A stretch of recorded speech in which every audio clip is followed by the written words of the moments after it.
여러분 한 분 한 분 다시 한번 감사드립니다.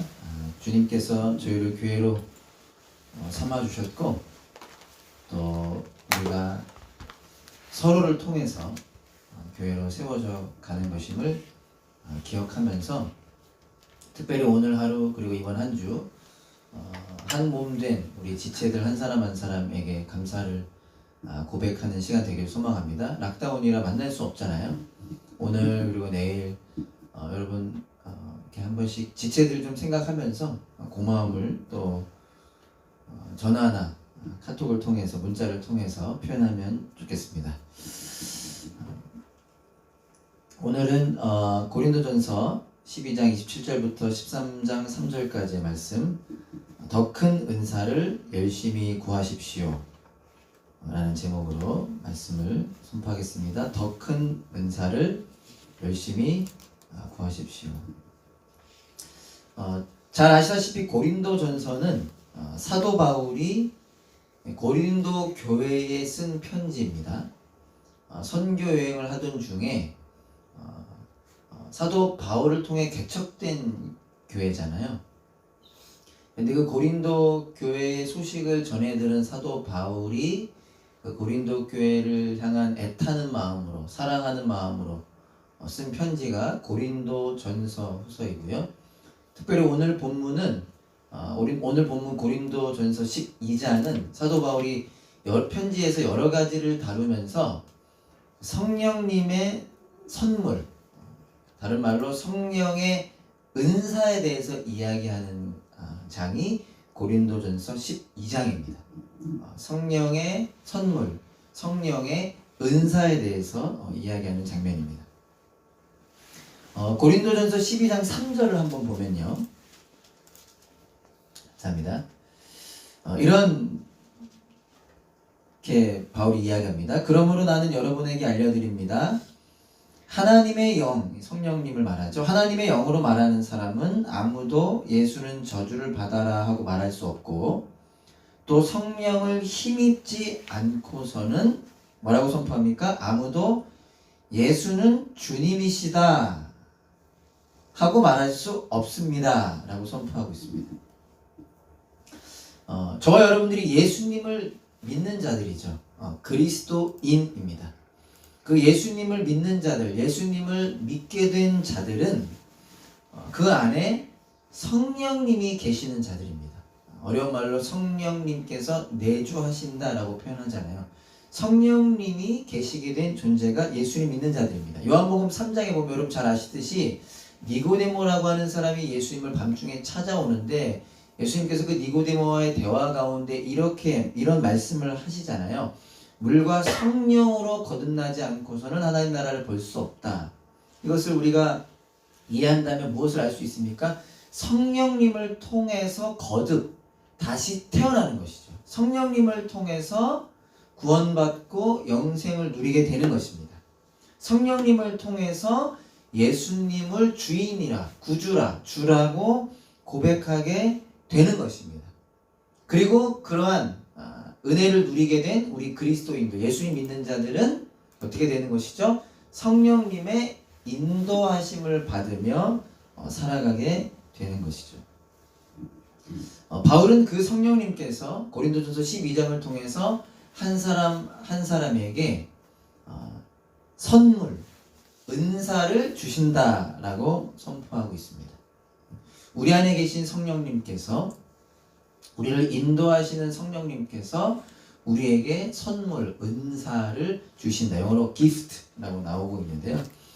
어떤 선물, 어떤 은사들을 주시는가? 8절부터 한번 읽어보겠습니다. 여러분들이 이미 한 번쯤은 들어봤을 법한 내용들인데 제가 한번 읽어볼게요. 어떠한 선물, 어떠한 은사들이 있는가? 어떤 사람에게는 성령을 통하여 지혜의 말씀을 주시고, 지혜의 선물, 지혜의 은사죠. 어떤 사람에게는 같은 성령을 따라 지식의 말씀을 주십니다. 지식의 은사. 어떤 사람에게는 같은 성령으로 믿음을 주시고, 어떤 사람에게는 같은 성령으로 병 고치는 은사를 주십니다. 어떤 사람에게는 기적을 행하는 능력을 주시고, 어떤 사람에게는 예언하는 은사를 주시고 어떤 사람에게는 영을 분별하는 은사를 주십니다. 어떤 사람에게는 여러 가지 방언을 말하는 은사를 주시고 어떤 사람에게는 그 방언을 통역하는 은사를 주십니다. 이렇게 선포하고 있죠. 지혜, 지식, 믿음, 병 고치는 은사, 기적을 행하는 능력, 예언하는 은사, 영을 분별하는 은사, 방언 통역, 이러한 것들을 하나님께서 하나님의 자녀된 우리에게, 우리 한 사람 한 사람에게 주신다라는 거죠. 네, 중요한 것은 무엇이냐? 하나님께서 이 성령님께서 우리에게 선물, 은사를 주시는데 중요한 것은 이런 은사가 왜 우리에게 허락되냐라는 것입니다. 이런 은사가 우리에게 왜 주어지느냐? 이 은사의 목적이 무엇이냐라는 거예요. 이런 은사를 받았다, 저런 은사를 받았다라는 것보다 중요한 것이 무엇인가 하면 이 은사의 목적이 무엇인가라는 것입니다. 그래서 오늘 고린도전서 12장 7절을 보면요. 그래서 바울이 이렇게 선포하죠. 그 은사에 대해서, 선물에 대해서 열거하기 전에 각 사람에게 성령을 나타내 주시는 것은 무엇을 위한 것이다 이야기합니까? 공동 이익을 위한 것입니다. 공동 이익. 다시 말하면 교회 공동체를 위해서 주시는 것이 선물, 은사다라는 것입니다. 즉 성령님께서 우리에게 은사를 주시는데 그것은 교회 공동체, 서로를 위한 것이라는 것을 우리가 알 수 있고요. 5절을 보면 우리가 알 수 있는 것은 그 공동이익, 공동체를 위한 것이다 라고 하는 것이 구체적으로 섬김에 대한 것이라는 것을 우리는 알 수 있습니다. 즉 은사는 섬김을 위해서 주시는 거라는 거예요. 섬기도록 주시는 거라는 겁니다. 우리에게 지혜를 주셨다면 그 지혜로 누군가를 섬기기 위해서고, 우리에게 믿음을 주셨다면 그 믿음으로 누구를 섬기기 위함이고, 우리에게 능력을 주셨다면 누군가를 섬기기 위해 주셨다라는 것입니다. 바울이 이 내용을 에베소 교회에 쓴 에베소서에서는 이렇게 선포합니다. 에베소서 4장 12절인데요. 바울이 에베소 교회에 쓴 편지에서는 이렇게 선포합니다. 그것은이라고 하는 의미는 은사를 주신 것은 이라고 해석할 수 있겠죠. 성도들을 준비시켜서 봉사의 일을 하게 하고 그리스도의 몸을 세우게 하려고 하는 것입니다. 성도를 준비시키고 봉사의 일을 하게 하고 그리스도의 몸, 교회를 말하는 거죠. 교회를 세우게 하려고 하는 것입니다. 고린도전서에서 나온 내용과 반복되는 내용이지만 다시 한번 우리가 기억하면 좋겠습니다. 은사는 왜 주시는 건가? 자기의 유익을 위해서가 아니라는 겁니다. 그래서 여러분들은 그러한 환경이 익숙할지 모르겠지만 신앙생활을 오래 하신 분들, 교회 생활을 오래 하신 분들은 나는 이런 은사가 있다, 나는 이런 은사가 있다라고 혹 자랑하는 듯한 모습을 보신 경우가 있을 수도 있겠습니다. 그런데 은사는 그렇게 자랑하기 위해서 자기의 유익을 위해서 주신 것이 아니라 왜 주셨다라고 바울이 선포하고 있습니까? 봉사하도록 하기 위해서. 교회를, 그리고 서로가 서로를 섬기도록 주신 것이고요. 그렇게 봉사함을 통해, 섬김을 통해 이 교회가 건강하게 세워져 가게 하기 위해서 주신 것이 은사다, 선물이다 라고 선포하고 있습니다. 여러분 시간을 내서 혹 알던 모르던 지금까지요, 여러분들이 허락받은, 여러분들에게 주신 성령님의 은사가 무엇인지를 한번 생각해 보시면 좋겠습니다. 나에게는 어떠한 은사를 주셨는가? 분명히 우리에게 허락하신 은사들이 있는데요. 중요한 것은 그 은사를 주신 목적입니다. 교회를 섬기기 위해서, 서로를 섬기기 위해서 주신 것이다. 그래서 바울은요, 이 성령의 은사, 성령의 선물에 대해서 이야기를 하면서 무엇을 언급하느냐? 12절부터는 교회가 몸이다 라고 하는 것에 대해서 언급합니다. 우리가 이미 잘 알고 있는 내용이죠. 교회는 예수님이 머리 대신 몸이다 라고 우리가 잘 알고 있지 않습니까? 우리 고린도전서 12장 12절부터 14절까지만 제가 한번 읽어볼게요. 그래서 은사에 대해서 이야기를 하면서 바울이 교회가 몸인 것에 대해서 언급합니다. 왜요? 은사는 교회를 섬기기 위해서인데 왜 섬기는 것입니까? 우리가 몸이기 때문인 것이죠. 제가 한번 읽어볼게요. 몸은 하나이지만 많은 지체가 있고 몸의 지체는 많지만 그들이 모두 한 몸이듯이 그리스도도 그러하십니다. 우리는 유대 사람이든지 그리스 사람이든지 종이든지 자유인이든지 모두 한 성령으로 침례를 받아서 한 몸이 되었고 또 모두 한 성령을 마시게 되었습니다. 몸은 하나의 지체로 되어 있는 것이 아니라 여러 지체로 되어 있습니다. 바울이 지금 무엇을 선포하고 있습니까? 교회란 성령님을 통해서 한 몸이 된 존재라는 거예요. 우리가 교회에 대해서 쭉 말씀을 선포하면서 여러분 이미 다시금 잘 기억하시게 된 것으로 기대합니다. 교회는 한 몸이 된 존재입니다. 예수님께서 중간에 막혀있는 원수된 것을 십자가의 보혈로 허무시고 나와 너가 서로와 서로가 하나가 되게 한 존재, 한 가족이 되게 한 존재가 교회입니다. 그러면서 바울이 무엇을 선포하느냐? 발, 손, 눈, 귀, 이 여러 지체가 하나가 되어 한 몸이 되듯이 교회도 마찬가지라는 거예요. 한 사람 한 사람, 한 사람 한 사람이 한 몸이 된 존재가 교회다. 나아가서 발과 손, 눈, 귀가 다 하나하나가 필요하지 않은 것이 없잖아요. 다 필요한 것이고 비교적 약해 보이는 것이 때로는 더 요긴하듯이 교회도 마찬가지라는 거죠. 한 사람 한 사람이 서로 긴밀하게 연결돼서 서로를 걱정하면서 함께 울고 함께 웃으면서 함께 지어져 가는 존재가 교회다라는 거예요. 혼자서는 교회가 될 수 없다라는 것입니다. 저 사람만 아니라면이 아니라는 거예요. 서로가 서로에게 연결되어야만 지어져 갈 수 있는 존재, 그리고 연결됨으로 지어져 가는 존재가 교회다라고 바울이 선포하고 있는 것입니다. 그런데 안타까운 것은 무엇이냐? 그렇게 하나 된 존재인 것이 교회인데 고린도 교회는 문제가 있었다는 거예요. 어떤 문제가 있었습니까? 서로 갈라져 있었습니다.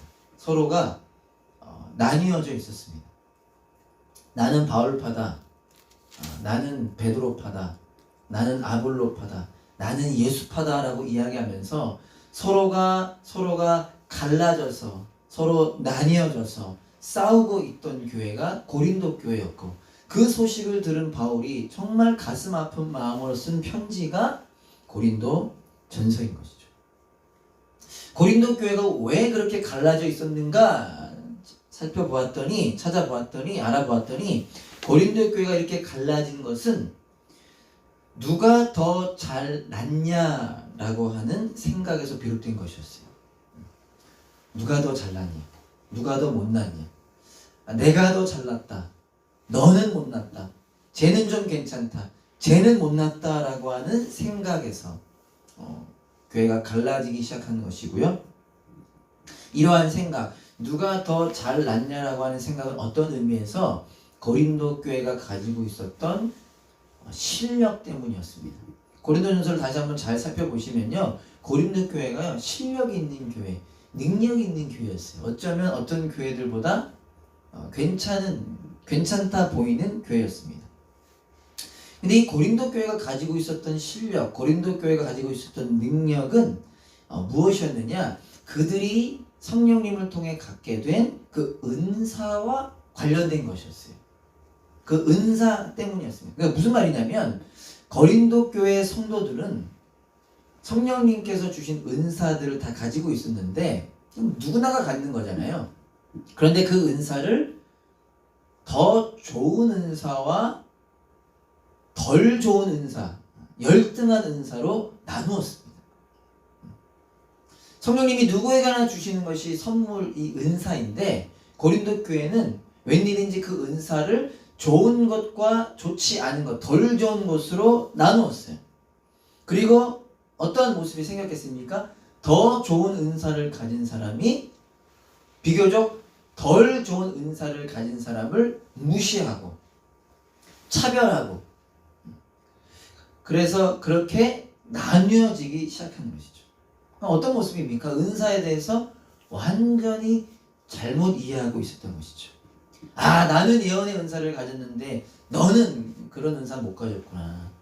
나는 이런 은사 가졌는데 너는 이런 은사 가졌구나 라는 식으로 차별하고 무시하고 나뉘는 모습, 아주 가슴 아픈 모습.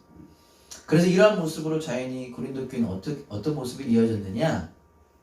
자신을 낮추는 것이 아니라, 그래서 자신이 낮아져서 다른 사람을 섬기는 것이 아니라 오히려 자신을 높이는 일이 일어나게 된 것입니다. 이것이 고린도 교회가 가지고 있었던 문제, 가슴 아픈 모습이었습니다.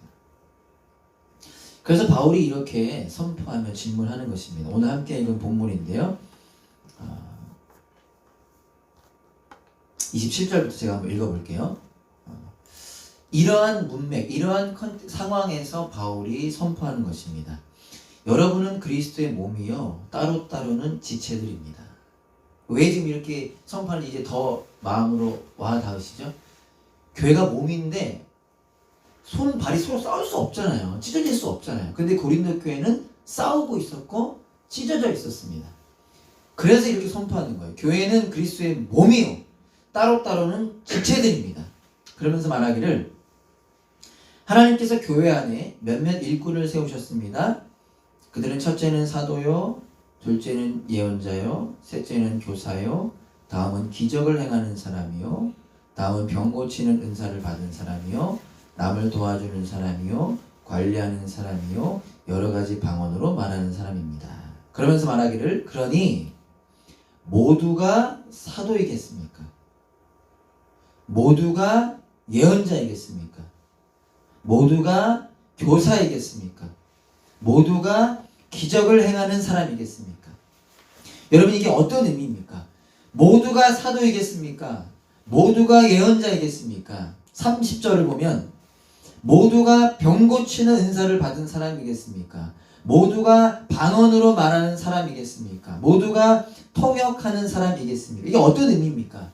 모두에게 같은 것을 주시지 않았다라는 것을 지금 반문하고 있는 거잖아요. 성령님께서 모두에게 똑같은 거 주시지 않았다. 이 사람에게는 이런 거, 이 사람에게는 저런 거. 오늘 말씀으로 하자면 이 사람은 사도로 세우셨고, 이 사람은 교사로 세우셨고, 이 사람은 병 고치는 은사 주셨고, 이 사람은 방언하는 은사 주셨고. 어떤 의미죠? 성령님이 일부러 다른 다양한 은사를 주셨다라는 거예요. 일부러. 그래서 무엇을 기반으로 하는 선포입니까?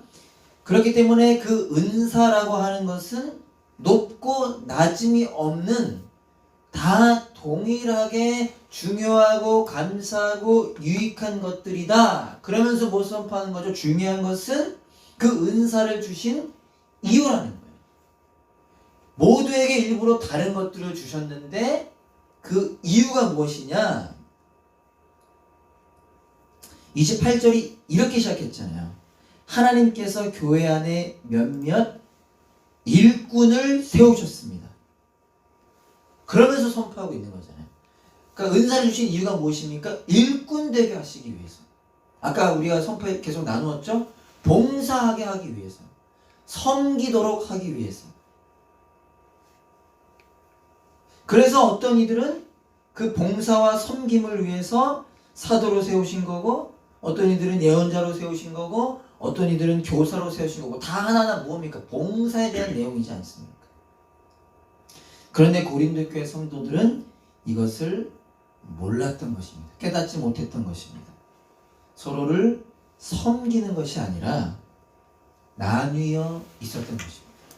자랑하고 자기를 뽐내고 자기를 높이고 그리고 다른 사람을 낮추며 그렇게 나뉘어 있었던 것이죠.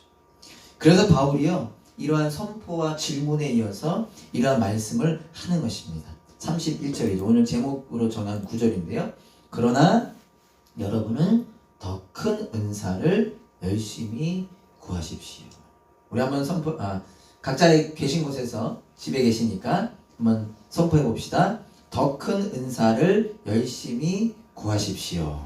더 큰 은사를 열심히 구하십시오. 더 큰 은사를 열심히 구하십시오. 그래서 바울은 더 큰 은사를 구하라고 말합니다. 그리고 그 말에 이어지는 것이 무엇이죠? 그 유명한 사랑장, 고린도전서 13장이죠. 사랑장이 이어집니다. 그러다 보니까 여러분 문맥상 어떻게 이해가 되나요? 여러분 더 큰 은사를 구하십시오. 그 열심히 구하십시오에 이어지는 것이 사랑장이다 보니까 더 큰 은사가 사랑인 것으로 이해될 수 있습니다. 물론 어떤 의미적으로 그렇게 말하는 것이 틀렸다고 할 수는 없지만 근데 여러분 엄밀히 말하자면 사랑이 은사입니까? 사랑이 은사인가요? 엄밀히 말하면 사랑은 은사가 아니에요. 사랑은 우리 전사님들과 함께 목회팀과 함께 여러분 갈라디아서 본문을 가지고 열매 맺는 공동체로 선포했을 때 나왔던 것이 사랑이잖아요. 사랑은 성령의 열매입니다.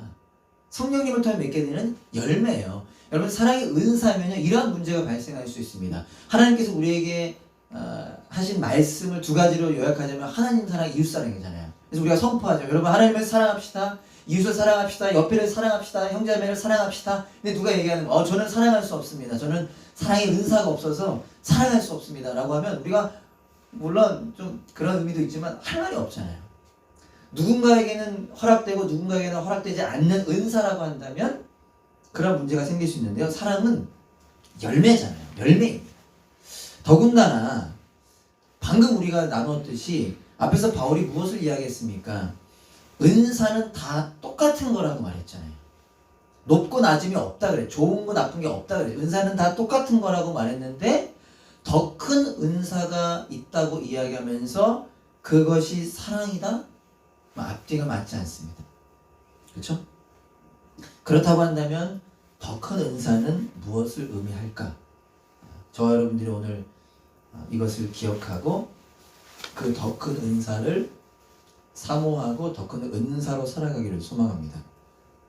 오늘 본문으로 읽은 13장 1절을 한 번 더 읽어볼게요. 여러분에게 익숙한 말씀이죠. 더 큰 은사를 구하라라고 이야기하면서 이어서 바울이 이런 말씀 선포합니다. 사랑장인데요. 내가 사람의 모든 말과 개역개정 같은 경우는 방언이라고 번역되고 있죠. 천사의 말을 할 수 있을지라도 내게 사랑이 없으면 울리는 장이나 요란한 꽹과리가 될 뿐입니다. 여러분 잘 아시는 말씀이죠. 어떤 의미입니까? 우리가 하는 말, 어떤 말이 천사가 하는 말처럼 아름다운 말, 정말 멋진 말이라고 할지라도 사랑이 없다면 그 말이 어떻게 된다고 합니까? 요란한 꽹과리와 같다라고 이야기합니다. 꽹과리 소리 들어보셨나요? 아니면 그냥 꽹과리 철 이렇게 두드리는 소리, 시끄러운 소리. 요란한 꽹과리와 같다라는 게 어떤 의미입니까? 필요 없는 정도가 아니라요. 불필요한 정도가 아니라 피해가 된다는 의미입니다. 말 그대로 소음. 여러분들이 시끄럽다고 끄라고 하는 저 치우라고 하는 그 소리와 같다라고 이야기합니다. 어떤 말이요? 그 아름다운 말이요. 사랑이 없다면. 근데 여러분 이 13장 1절을 가만히 보면 지금 바울이 무엇을 비교하고 있는 겁니까?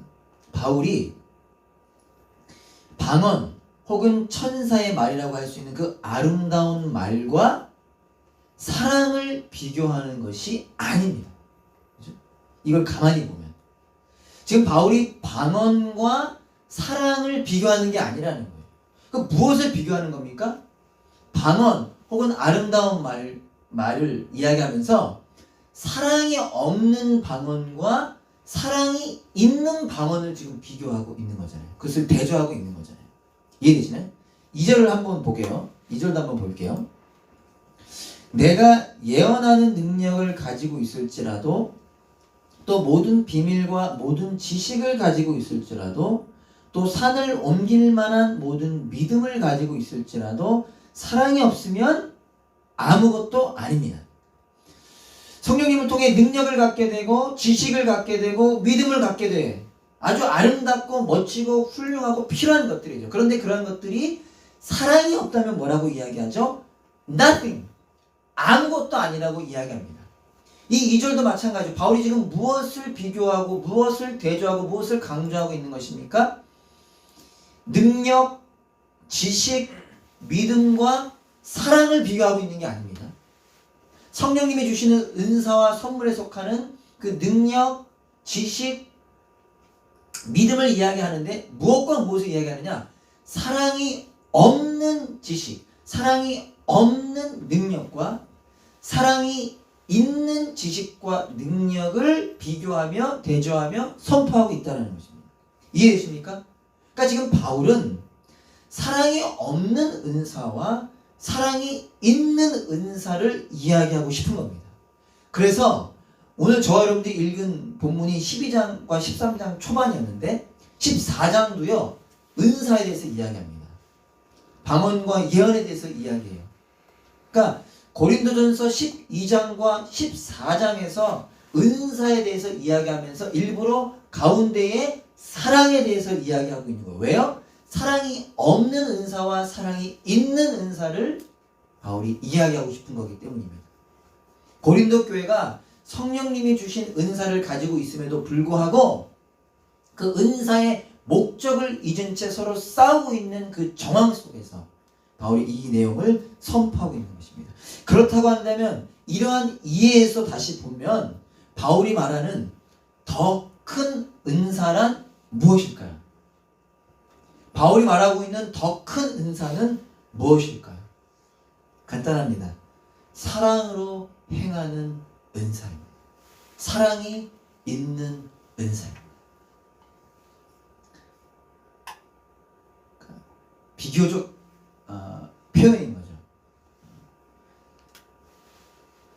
우리에게 허락하신 그 은사들이 사랑을 통해 큰 은사가 된다는 것입니다. 사랑으로 행하는 은사, 사랑이 있기 때문에 섬김으로 이어지는 은사. 다시 말하자면 사랑으로 행하는 방언, 사랑으로 행하는 지혜, 사랑으로 행하는 지식, 사랑으로 행하는 능력, 사랑으로 행하는 믿음. 그것이 더 큰 은사인 것입니다. 즉 여러분 바울은요 고린도 교회 성도들이 은사가 왜 허락된 것인지 왜 주어졌는지를 그 정확하고 깊은 의미를 알기를 원하는 것입니다. 그래서 자신을 뽐내고 누군가에게 자랑하기 위한 수단이 아니라 그런 의미에서의 은사가 아니라 다른 사람을 섬기는 차원에서의 은사를 구하기를 원하는 것이고요. 그래서 무엇보다 사랑을 간구하기를 원하는 것입니다. 사랑은 무엇입니까? 제가 오늘 본문을 준비하진 않았고요. 제가 그냥 읽어드릴게요. 여러분 이미 잘 알지만 그러한 컨텍스트에서 이 사랑에 대한 정의가 나오는 겁니다. 사랑은 이 고린도전서 13장에 나오는 것으로만 충분하진 않죠. 주님의 그 사랑은. 근데 바울이 이러한 상황에서 이야기하는 겁니다. 사랑은 오래 참고 사랑은 친절합니다. 왜요? 고린도 교회 성도들은요 오래 참지 않은 거예요. 친절하지 않은 겁니다. 왜요? 자기 자신의 주인인데요. 자기만을 뽐내기에 바빴기 때문이죠. 사랑은 시기하지 않습니다. 사랑은 뽐내지 않으며 교만하지 않습니다. 여러분 이거 외운 분들도 계시죠? 그러나 그 지식에서 우리의 삶으로 이어져야 되는 거죠. 사랑은 무례하지 않고 자기의 이익을 구하지 않으며 성을 내지 않으며 원한을 품지 않습니다. 사랑은 불의를 기뻐하지 않으며 진리와 함께 기뻐합니다. 이렇게 사랑에 대해서 이야기하죠. 사랑은 행동하는 것이고요. 사랑은 섬기기 위한 것이라는 겁니다. 사랑하는 여러분, 여러분 한 분 한 분을 축복합니다. 그리고 여러분들을 권면합니다. 우리의 모습을 한번 점검해 보기를 소망합니다. 우리 담없는 교회는, 우리 담없는 교회 모습은 어떠할까요? 하나님이 보실 때, 이 세상이 볼 때 우리 담없는 교회는 어떠할까요? 혹 고린도 교회처럼 보이지는 않지만 우리의 마음들은 여전히 나뉘어 있진 않습니까? 여러분, 나뉘어 있는 것이 꼭 이렇게 나뉘는 것일 뿐만이 아니라 다른 사람에게 관심이 없는 것도 나뉘어 있는 게 아닐까라고 저는 감히 생각해 봅니다. 예수님께서 머리 되신 교회로서 나를 사랑하사 나를 위하여 십자가에서 대신 죽으신, 나를 구원해 주신 그 예수님이 머리 되신 교회로서 우리는 한 몸이 된 존재잖아요.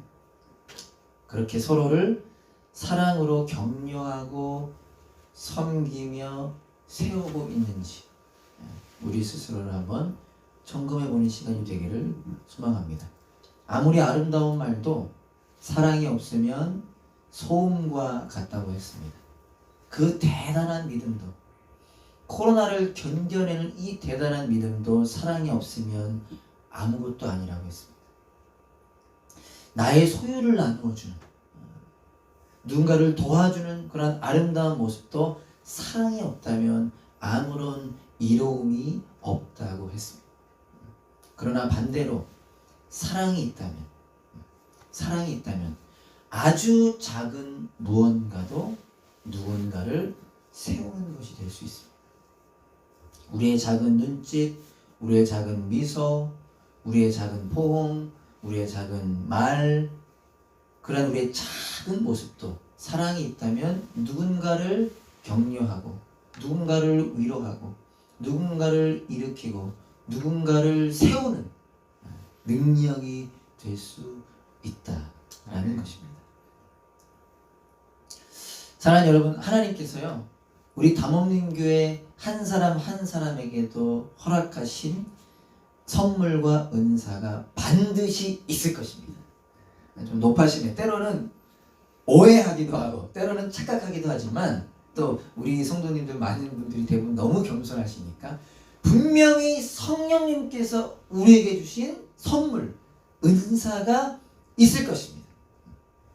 그리고 하나님께서는 그 은사, 선물을 통하여 누군가를 섬기고 세우기를 원하십니다. 언제요? 지금 이 순간, 오늘이라고 하는 하루, 이 어려운 때, 특별히 코로나 상황 가운데 우리에게 허락하신 은사로 누군가를 섬기고 세우기를 원하십니다.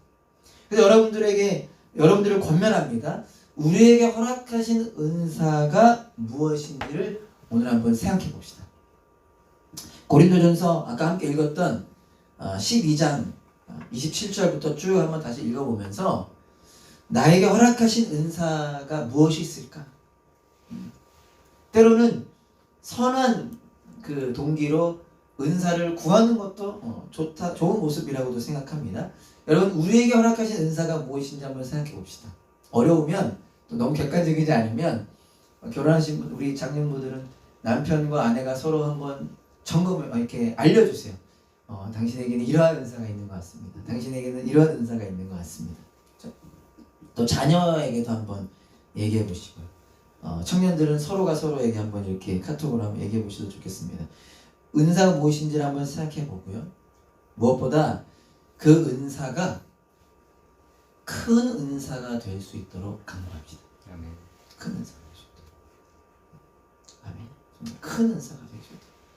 하나님께서 나에게 허락하신 이것이 나의 것, 내 것에서 머무르는 것이 아니라, 죄송합니다만 아무런 쓰잘데기 없는 것에 머무르는 것이 아니라 큰 은사가 될 수 있도록 누군가를 섬기는, 누군가를 세우는 은사가 될 수 있도록 간구합시다.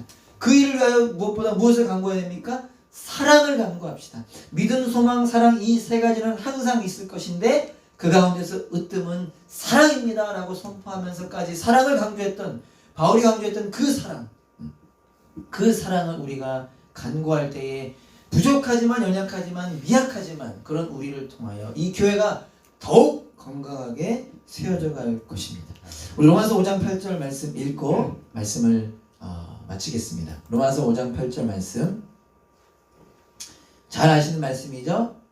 우리 다 같이 한번 각자 계신 곳에서 한번 감사함으로 한번 읽어보면 좋겠습니다. 로마서 5장 8절 시작. 그러나 우리가 아직 죄인되었을 때에 그리스도께서 우리를 위하여 죽으셨습니다. 이래하여 하나님께서는 우리들에 대한 자기의 사랑을 실증하셨습니다. 아멘. 교회가 세워진 지 벌써 9년이 되었습니다. 각자에게 교회로서의 시간은 좀 다르시겠지만 하나님께서 이 담없는 교회를 세우신 지 벌써 9년이 되었습니다. 지난 시간들을 돌이키면 돌이킬수록 우리 전사님께서 함께 기도해 주셨던 것처럼 단 한순간도 우리를 외면하신 적이 없으셨습니다. 우리와 함께 하셨습니다. 우리가 느끼지 못할 때도, 우리가 인지하지 못할 때도, 우리가 기억하지 못할 때도 하나님 우리와 함께 하셨습니다. 하나님은 지금도 우리와 함께 하십니다. 코로나 팬데믹이라는 이 어려운 상황 가운데서도 다 이해할 수 없는 이 어려움의 때에도 하나님 우리와 함께 하십니다. 그 가장 강력하고 완벽한 증거가 무엇입니까? 예수님의 십자가와 부활입니다. 이 9주년이 된 오늘을 기억하면서요, 저와 여러분들이 그 하나님의 사랑을 더 깊이 경험하고 갈망하면 좋겠습니다. 특별히 7일간의 이 자가격리, 어쩌면 비교적 우리에게 허락된 시간이 상대적으로 늘어났을 수 있겠는데요. 여러분 너무 TV만 보지 마시고 넷플릭스 다 봐서 볼 거 없다는 분들도 계시는데 어떻게 그런 일이 가능할지 모르겠지만 여러분 이 7일간의 시간에 하나님의 그 사랑을 더 알기 원하는 갈망으로 나아갔으면 좋겠습니다. 그리고 그 사랑으로 더욱 건강하게 지어져가는 우리가 되기를 소망합니다. 지금이 기회입니다. 그냥 생각하면 다 갇혀있는 이때에 무엇을 할 수 있을까 싶지만 아니요 여러분, 할 수 있는 게 너무나 많습니다. 이 자가격리 기간에, 락다운 기간에 할 수 있는 게 너무나 많아요. 먼저 하나님의 사랑을 우리가 갈망하면서 그 사랑으로 채워지기를 바랍니다. 만물 안에서 만물을 충만하게 하시는 이 충만함이 교회잖아요. 우리가 허락하신 그 사랑을 우리가 깊이 경험하기를 바라고요. 그 사랑으로 누군가를 격려하고 누군가를 위로하고 누군가를 세우는 시간이 되기를 소망합니다. 특별히 코로나로 계속해서 어려운 이때에 우리 담없는 교회가 하나님께 순종함으로 무엇을 할 수 있을까? 하나님의 기쁨으로 살아내는 저와 여러분들 될 수 있기를 간절히 소망합니다. 더 큰 은사를 구하십시오. 여러분들에게 허락하신 것이 섬김과 봉사로 이어질 수 있도록 구하십시오. 사랑으로 하나 되는 교회 될 수 있기를 간절히 소망합니다. 우리 함께 찬양하고 기도하겠습니다.